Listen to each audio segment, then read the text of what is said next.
What's that Tarzan quote I heard the other day? Tarzan does not let go of the old vine until he's got the new one. So if you're bringing in those people, you want to make sure that they're ready and they've got the new processes. And then when the time is right and it's as clean as you can, then you can let that past person go, the bad apple. Well, that was me, man. I always use the Tarzan Oh, metaphor. well, I'm stealing your Tarzan. James Schramko here. Welcome back to my podcast. This is episode 972. And today we're talking about how to stop being held hostage by a staff member. For that, of course, I've brought along my repeat special guest, Lloyd Thompson from VirtualDOO.com, DOO.com. Hey, Lloyd. Hey, James, thanks for having me. You've been a busy man lately. I believe you've launched your new book. Oh, thank you. Yeah. So here it is. Oh, look, he's got one. That's it. 9 ways to leave the day-to-day operations and realize your true vision. I love it. So what would we discover in that book? So it's really a primer to help the founder realize what they can do to extract themselves from the daily operations and how to get started in preparation for bringing in a director of operations. And of course, that's an area we can help. Love it. Okay. So, of course, Lloyd and I met in the surf. He's been on this episode, on this podcast in previous episodes. He's helping a lot of my clients, like visionary people, to actually achieve their vision by getting in there. And I always say people and systems. That's what Lloyd's really good at. Good communicator. Doesn't matter where your business is, and it doesn't even matter how big it is. There's probably a package for you. But the reason I brought along Lloyd is I love sharing these little stories, some case studies, some real world examples that we may relate to. And if we can get a couple of tips from an episode like this that might help us identify a situation that we're having or potentially going to have, or avoid a situation, even better, learn from other people's experiences, then this will be a useful episode. So, by the topic here, it sounds like in this case, Lloyd, we're going to be talking about a staff member and things not running so smoothly for a company. Why don't you set the scene for us? What happened in this situation? Well, I've seen this one a few times now. It seems to pop up where a team member is holding on to some key processes and not letting go of those team processes. And the motivation behind this is perhaps, I don't know exactly what's in their mind, but perhaps it gives them power or some kind of security. Perhaps they feel untouchable. And it's really hard for the founder because then they feel like they're blackmailed or they're scared to push something from this team member, try and get it out of them. And I've seen it manifest itself in a few ways. So, they're not letting go of these key processes. It might be that they're not being responsive, or it might feel like batteries aren't included. They're not being so motivated. A few other ways, like perhaps they're making demands because they feel like they've got you with something. They might be, I feel like this is a team or area I should be running, and the founder doesn't believe they can push back on them. Or perhaps it's that they've got whatever leverage they need where they can push back on the founder and say, you know what, I would like more money. And then the founder's in a position where they don't really feel like they can say no. Yeah, well, a word that comes to mind here is compromise. This is a classic scenario of compromise. It's so common. I've seen it all the time. My whole time in business and online, this comes up all the time. I've got a word for it too. I call it a black box. The team member's holding onto a black box. They won't tell you what's inside. They've got their own proprietary IP. If you're in a service business, they'll try and hook the customer into the idea that this black box is so valuable that if they were to leave, then they could only deal with this person and not the company itself. So it can actually extend into a situation where it becomes really bad if that person ever leaves. So the owner's thinking, well, if I call them out on this, if I try and confront it, they'll leave with their little black box and take all my customers with me and even poach some of my current staff. Yeah, not just a black box. They feel blackmailed. It is. It's a really dark situation. Avoid the pun there. You remind me the battery's not included. I saw some post recently where a parent gave their kid some batteries at Christmas and said, toy not included. So, all right. So the founder's there in this situation. They've got this employee. The employee's holding on to processes. They may have their own little black box. They're protecting it, their little fiefdom. And in my experience, what happens in this situation is they would be reluctant to train anyone else on their thing. They'd be very resistant to other people coming into their patch or their turf or territory.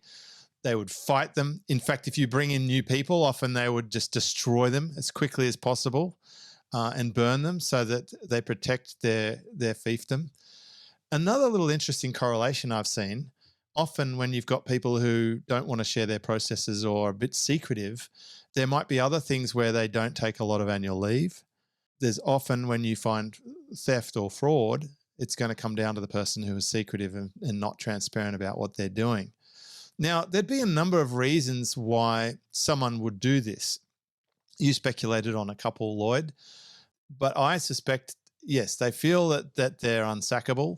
Untouchable. They've compromised the owner and they're unremovable. So that's one thing. The second thing is, they might be a thief or a crook. That could happen, and it does happen, and it's a reality of business. The other thing is they might just be, insecure and not feeling very safe. You haven't created a good environment where they feel empowered to share information and still not lose their job, right? Yeah. If we're going to have to find an area of responsibility for how this happened, it kind of points back to one person in my mind. What do you think? I think it does point to the founder for not taking action. And the problem is they have this fear about themselves. They think, well, I'm scared to act. I'm scared to disagree with this person. I feel paralyzed. Well, a lot of people are people pleasers too, right? They avoid conflict. They won't do reviews. They won't check in on their team members. They avoid meetings. The communication basically becomes paralyzed, and it just actually gets worse and worse. That the toxicity builds up. The rest of the team know this is going on, and it does not endear the performers or the people who are transparent, because they're thinking, well, how does this person get away with blue murder? And I've got to share everything I do. So you start to see staff churn. Obviously, the person who's in charge of the business, whose vision's not being realized, is getting emotionally torn by this. I mean, I had this as recently as yesterday.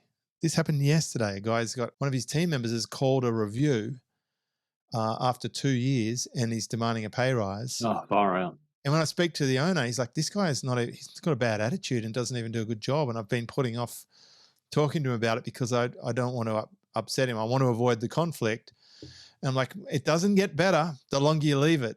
And I said, this is fantastic. You should thank them for calling this because you've been meaning to share some feedback. I think that, the impact is firstly, it's just emotionally exhausting for the founder. And as you said about, they're not executing their vision. They're executing someone else's vision. They're executing the vision of the person who's blackmailing them. That's true. And if you give too much power to these people, and this is a power play, as you rightly pointed out, if you transfer the power to the team member, that's not helping the whole team. I remember even sports coaches, they talk about if they have a star player, they'll tune up the player because one star can disrupt an entire team. The team is better without the star.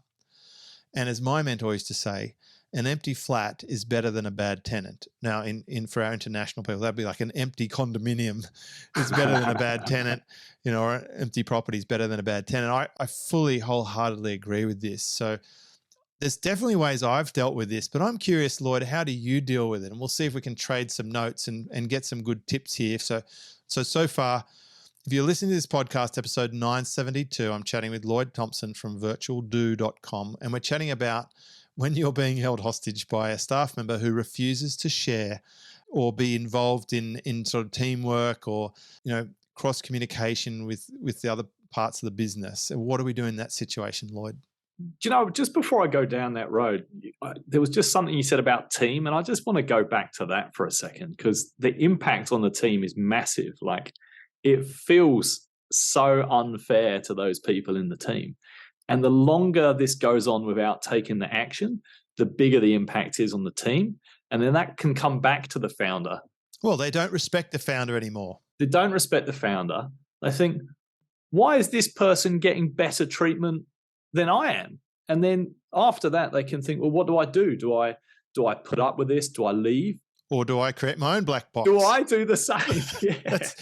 You're literally telling them, listen, you should create your own black box, or you should go work somewhere else where the founder has got more of a grip on this and won't tolerate this. It's kind of passive-aggressive behavior in a way. I think passive-aggressive is fair. And it's just one of those cases where one bad apple can spoil the whole bunch, and then you've got a few bad apples and the whole thing's rotten.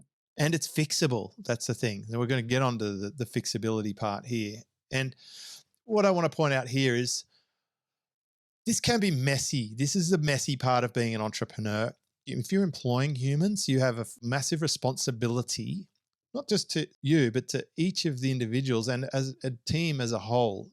The whole purpose of your business is to create and keep a customer, right? Peter Drucker said something like that. If that's true, then everything you do must be designed to make sure this business actually survives, because the vast majority of new businesses are not functioning 5 years later, right?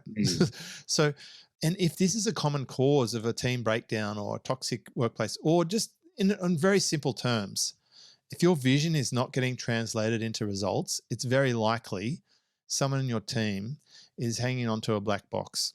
So that being the case, let's talk about some action steps we could do to fix this situation. Well, all up, first thing we need to reduce that key person risk. We can't keep depending on that key person.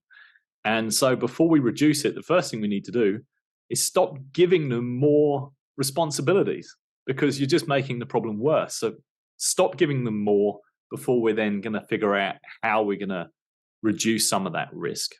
I want to talk about that, because the first objection that comes up for most people is, aren't they going to be aware of what I'm doing here? Are they going to leave straight away, or are they going to, call me on it and say, hey, you're not giving me responsibility anymore, or you're pulling back my work? Is this like a enforced termination over time? Or I can't remember the technical word for it, but I saw a LinkedIn post about it the other day, and I remember this. This is where you work someone out of a job slowly over time, and everyone knows what's happening, but it's not really official. Is there a chance you're going to get resistance immediately when you start reducing the workflow?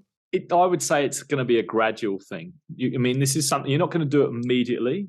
You're going to think about how, what steps you're going to take, and it might not be targeted specifically at one person. So, for example, you might be missing having those key processes documented. You might not aim it directly at that person. Say, hey, you know what? We're missing some SOPs. I'm going to drive an SOP initiative across the organization. I want to start getting things into SOPs. And so that key person who you're trying to get their processes documented is going to be a part of that. Well, this is the part where they go to the lunchroom or the chat room, and they, this is bullshit. We're turning into a bureaucracy. The founder's lost his mind. This place is going to be a shit place to work now, because we're going to have all these rules and SOPs, and they're going to start trying to poison the other team members at this point. Like immediately, that's what's going to happen, right? They're going to resist. Well, you're going to have to start thinking about how you're going to share that person's responsibilities. So you can think, well, am I going to share these person's responsibilities with other people in the team? Do they have capacity to pick up this person's responsibilities? Or am I going to need to hire someone else? Now, that person might not be a direct replacement for this person. This is just extra capacity in the team who's going to pick up some of the responsibilities that this person has. And these responsibilities can be shared out in the team as an early step. Yeah, so my first thoughts are, I plan for this person not being there. I plan for, at the very first wind they catch, that there's change and they're not going to be happy with how the direction it's going. They've got a foot out the door, if not already, and they could leave. They could abandon their post. That's my first contingency when you have a key person role, or when you have a single source of dependency, is they might leave and they might take their black box, right? Before we can find out what's in it. Yeah. Like, we've already left it too late. Like, you should have been onto this way earlier, before they create their black, like, hang on, what's that over there? Show me what's inside. Like, as soon as you find a black box, get inside it. It's hard to have that perfect solution, but the longer you leave it, the worse. 5 years later, you've got no chance, right? No chance of getting into that black box. So let's prepare for the fact they may leave. This is a very significant reality. They may leave. And I always draw on my grandfather's wisdom here. He said, son, take your hand out of a bucket of water and see what hole it leaves. And he was teaching me that things will reform around the new situation. And I've seen this time and time again, where someone leaves who you thought was indispensable and would kill the whole thing. People step up. They just move in. And what I do in my companies is a little bit different to others. And like, we sometimes, it's very rare, and it hasn't happened for a long time, maybe 6 years. Someone left to go into a new industry and I think become an insurance salesman. And he'd been with us for like 6 or 7 years. He was a great guy. And it was all great. And he was doing a pretty responsible role. And we did have some coverage. But when someone goes, I get a list of their tasks and we auction them off into the rest of the team. Auction. I say, okay, we have a meeting as soon as possible. We say, hey, such and such is leaving. We celebrate his new venture. We're really happy for him. He's done a great job. That's like the whole, here's the golden watch, everyone's happy thing. But you need to stabilize the team when someone leaves. And then I say, now here's the roles that were being done. Here's the tasks. Now, I would like to know who's interested in some of these tasks. Like if there was support desk or there was video editing or there was sending out emails. As you know, I've always thought about a role as a collection of tasks, not being a predefined, lid tin type scenario where it's, preset. And what I find is people say, boss, I'd be interested in doing the email part, or I'd be interested in doing support. Often they'll be learning a new skill or just taking on more of a mix of that in their portfolio of tasks, as the way we treat it like this. And so they lean into it, and I offer to give them training on it or whatever. But here's something I do that's pretty amazing. I don't think I've never learnt this from anyone else. I just came up with it myself. When someone leaves and other people take on the new tasks, I give everyone a pay bump. Mm. And that protects me for a few reasons. One is I'm acknowledging they're taking on a little bit more work. Two is it makes them miss the person a little bit less. Sometimes if someone were to leave on bad terms, in this case, it's very likely they're going to leave on sort of cloudy terms. They have this tendency to call back to the company like a week later, a month later. They're still trying to put that poison in there. They're like, oh, did everything collapse? Are you guys okay without me? Like they're just looking for that validation. Oh, you were so valuable. You were amazing. We can't survive without you. And it rarely collapses. I mean, normally the whole team is better. That toxicity is gone and the founder feels like relieved that they can now execute. They never say, again. oh, I wish I kept them a little bit longer. They never, ever say that. And the thing is now these people, they're like, well, yeah, we're okay. Thanks very much. Like, hang on, this guy left. I got paid more and I enjoy my work more. It actually was a pretty good thing. So I think it's a nice sort of mitigation strategy. So that's what happens just in case you start introducing some of these things and the person leaves. These are some of the tools that are in the toolkit for you to explore. What else can we do, Lloyd? I just want to go back to that. The task auction is brilliant. I'm going to call it the task auction. I don't know if that's a James because I want Schramko people to work TM. on projects and things they're really interested in. Like it's literally, who wants this? And they're like, I'll do it. No, I'll do it. Like, okay, you can both do it. All right. And what's good about that approach is you're not pushing and say, hey, you need to do this task. The buy-in has come from them. They're saying, hey, yeah, I'll do this. It's not, hey, we need to separate Fred's tasks amongst the team. So I really like that approach. Yeah, instead of like, you get this, you get that, or I need you to do this, or you're now doing this. I'm always thinking of it from the point of view of the team members, because I've been a team member and I've been in that position where I've told this story before. This is one of my biggest lessons on single source dependency. When I was a regional administrator for a telco company, there was one division already, and then we set up the second division, and I was employed to be the regional administrator, and I had a team of salespeople, there's 7 or 8 salespeople, a sales manager, and I was the regional administrator. And we were a clone of Team A, and we were like Team B.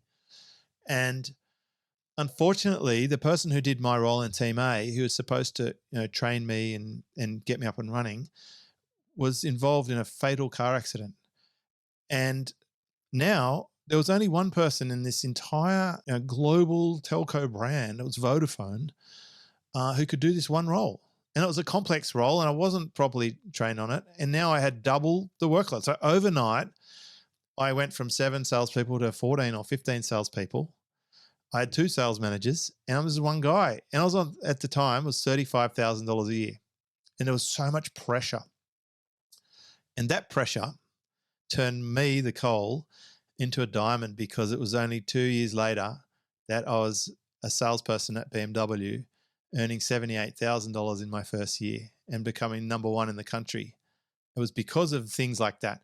But I realized that you always need to have someone else who knows the role. So I call that the knower principle. 2 people should know every task in your business, because we must assume that they will leave, whether because they had a black box or whether because of something else. They may leave. And maybe they get a great opportunity, or they change countries, which happens to me sometimes with some team members. They go to a Western country which has a higher cost of living, and they can't do that role anymore. So it does happen. We need to prepare for that. And that's why it's good to pass out the task and go deep with your skills. I would hire a couple more people than you need, or that you think you need, so that when you do have these setbacks, it's basically just continue on. And it's okay to rest people up and not stretch them all the time. Like, these people they're not robots, they have limits. What's that Tarzan quote I heard the other day?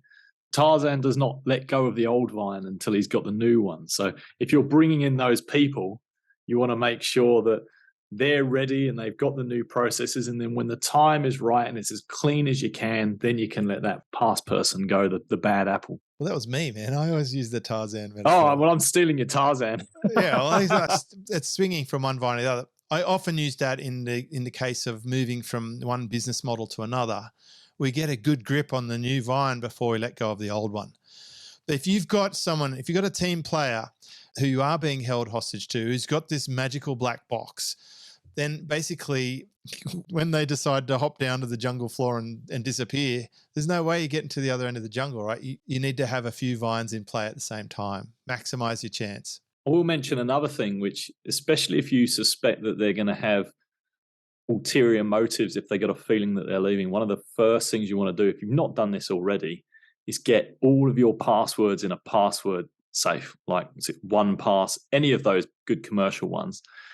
Because if they leave and they've still got their access and they don't like you very much, then they can do some pretty bad things. And I've seen this with an e-commerce company where someone still had access and went back and did some pretty dark things. Look, people who are desperate or in a difficult situation, if they're scorned, there's no limit to what people will do. It goes well beyond financial or logical. We're talking about emotional, illogical, irrational, crazy scenarios. I've seen like a business breakup that was to the level of War of the Roses, where one person ended up dying. Like, it was hardcore. So I've seen how far this can go. Yes, you need to contain as a matter of principle. So one thing we do is when someone leaves, we change all the passwords. Even if they're in a password safe situation, we just change them as a matter of protocol. It's a standard operating procedure. We have a leaving checklist. And, back in the dealership, it will be like, hey, give us your car key, your business card, your training materials, etc. Like we had a checklist, tick, tick, tick, tick, tick, a letter of resignation, etc., etc. So you should have a leaving checklist in place. Of course, that's an SOP, but absolutely protect your passwords and look for backdoors. And again, that little pay bump technique can really help protect you from someone slipping a password or leaving the back door open, or, accidentally not fixing something that they could have fixed if they're compromised by this person. Because if they've compromised you, the employer, the founder of the business, there's a good chance they've compromised some employees as well. Absolutely. And the good news is they make it to the other side. The employee's gone. The task auction has happened. The team are now in their happy place, and it's such a good place to be. Just think, why didn't I do this earlier? I've seen that the founders, they're so scared to act on this, and then when it's done, they feel so much better that it's done. And it's amazing how the team will be able to, just as you said about your hand in the bucket of water, as soon as that person's gone, people will step up. They'll find the gaps. They'll fix it. You just need to take the action. And it's hard at first, but the quicker you get it done, the better it is. Yeah, and I say a couple of things around this. One is you're freeing that person up to go on and be good at wherever they're supposed to be. Maybe somewhere likes having black boxes or tolerates it, but that's not your place. You shouldn't have black boxes. There's a couple of other points. When we look at it from the employee's perspective, they could come up with a list of reasons why a black box would be amazing. They feel unsackable. They feel special. They've got power in the organization. but maybe they haven't thought about the reasons why it's a bad idea. So when I'm approaching this with my team, I say to them, I want you to train someone else on everything you're doing, right? Because this is the first layer of breaking this down. Mm. Their first thought might be, oh, is that so that I could be sacked or replaced, and you've got all the power and I've got none? And I would say no. It's so that you can have annual leave. It's so that you can have time off with your family. It's so that if we get really busy, that people can come in and assist you and help take the load off your shoulders. Like, this is for longevity. And It's it not also for allows them brevity. to step up. Like, how can I give you more opportunity to step up in That's this it. business? How can I promote you or have you going to a more senior level while you're stuck on this vine? I want you to get a hand on the next vine and get someone else's hand on the vine you're on now to move through. Everyone in my team has leveled up and gained more experience over time because as we've changed as an organization, like, for context, most people in my team have been with me for over 10 years. That's great. Over 10 years, we've had a couple of, we've changed team configurations and sizes. At one point we had an SEO business and we had a website business. And so they've been involved in different parts of the business and built skills over time. Everyone gets paid more than when they started with me. Like, most of them in that 10-year time have doubled. And that's great. And also I'd say they're like 3, 4, 5 times more effective than a new person because of all that time in. And they're happy to share because there's been no evidence, zero evidence that there's any negative for sharing what they do. They're just, now they can collaborate. They can say, hey, can we work together on this thing? Can you help me do this email broadcast? Can you help me come up with keyword titles for our YouTube video? Like, they're collaborating and they're all like, we're one big happy group with a great cooperation and teamwork dynamic. And I will say this, and it hasn't come up in this episode so far, it's underpinned by our values. So one of our core values is communication. We're excellent communicators. Now, having a black box or hiding a process would be considered anti-communication, and that would be grounds for, firstly, not hiring, secondly, performance reviews, and thirdly, exit. We can't have a black box. And I've got a similar one: enable self and others. And so it's not just about enabling other people in our team, it's also about enabling the clients, how to make them better. And so part of the reason you're probably letting go of a toxic team member is because you didn't hire well in the first place, or you didn't take your core values into consideration.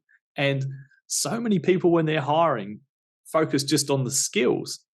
But you've also got to focus on, do they want it? Do they have these core values? Do they really understand what needs to be done? And that's the first lens I think of, is, are they adhering to these core values? Are they going to fit with the team? Are they a team player? It's so important. That's the bulk of what we do in our recruitment, and I don't worry so much about the skills. We can skill people very quickly in our business because we have SOPs, because they'll share with someone else. Like, I had a webmaster who was getting a little bit single source dependent, which concerned both of us. Like, she can't have time off or be too far away from the site, because if it goes down, like, no one else knows how to fix it. So we got an assistant. So, like, hey, I want to give you an assistant. I want you to teach her everything you know, so that we've got some sort of, peace of mind for you and for me, right? Everyone's in a good place. So now we've got that comfort. And now the good thing is, she can pass the core duties to the assistant and start working on cool stuff, like new stuff, or investigate things without stressing that the core stuff's being handled or not. And so it's so empowering when you take this approach and you have a long-term view of it. The other concern about when a team member is holding you hostage is they might also be infiltrating the clients. And we've seen this, haven't we, Lloyd, in a situation where a team member will start putting their black box IP into the client so that they can't ever leave the business because they're the only one who knows how that client system works, or they have some back-end control of it. That's super dangerous. And we were onto that instantly. Remember, like, that set my radar off big time. Like, we can't have that at all. We've got to watch out for these black boxes that leave the premises and start overlapping the client world. Get that out ASAP, call it out. So in summary, hopefully, as a result of this episode 972, which is up on jamesschramko.com, and we'll put the notes there and a link to Lloyd's great new book. We've been talking about how to deal with it when a staff member is just taking on too much possession of something and not willing to share. They don't want to share their toys. They want to keep it a secret. They created a little black box. How to start getting access to that black box, or, avoiding the situation. Hire based on values. Reduce the key person dependency, single source dependency, key person responsibility, whatever you want to call it. Use centralized passwords and have control of your assets. Have standard operating procedures that are shared and known by at least 2 people for everything in the business. Share your responsibilities, especially when someone leaves. You could auction them off and find people who are interested in the task. That's winning the game before it even starts. Task auction. Who actually wants to be doing that task? And then hire before you need it. Have people coming through the machine before someone leaves and you get stuck, right? Because if it's just you doing everything and you can't work, your business is just destroyed instantly. If it's you plus 1 assistant, which is very common for a micro business, and that person leaves, it's back to you, and that sucks. If it's you plus 2 people and one of them leaves, the other person can train the new person and you're all good. From 2 on, it's so much easier. And of course, if you're the founder and this whole thing sounds incredibly painful to have to do it, then are you missing a director of operations? Because the director of operations can do all of this. They do everything. They identify what you've got in place. They'll review all your KPRs, your SOPs.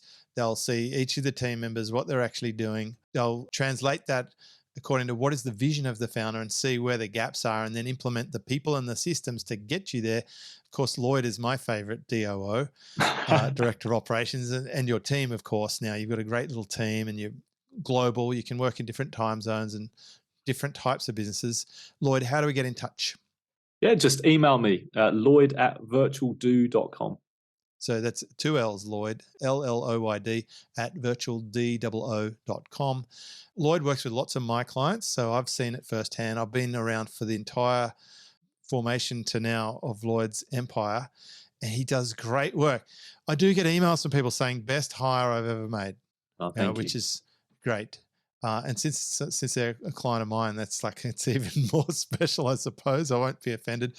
But in any case, thanks for all the good stuff you're doing. I really enjoyed sharing these stories. If there's a story or a scenario that's happening in your business right now that you're not sure how to handle, and if you want to handle it in anonymity for us to talk about, send me through an email. Just reply to any of my emails and I'll get it. And I'll get Lloyd, I'll ask him if he'd like to come along and talk about that scenario with me, and we'll trade some war stories as well. So much fun. Thanks, Lloyd.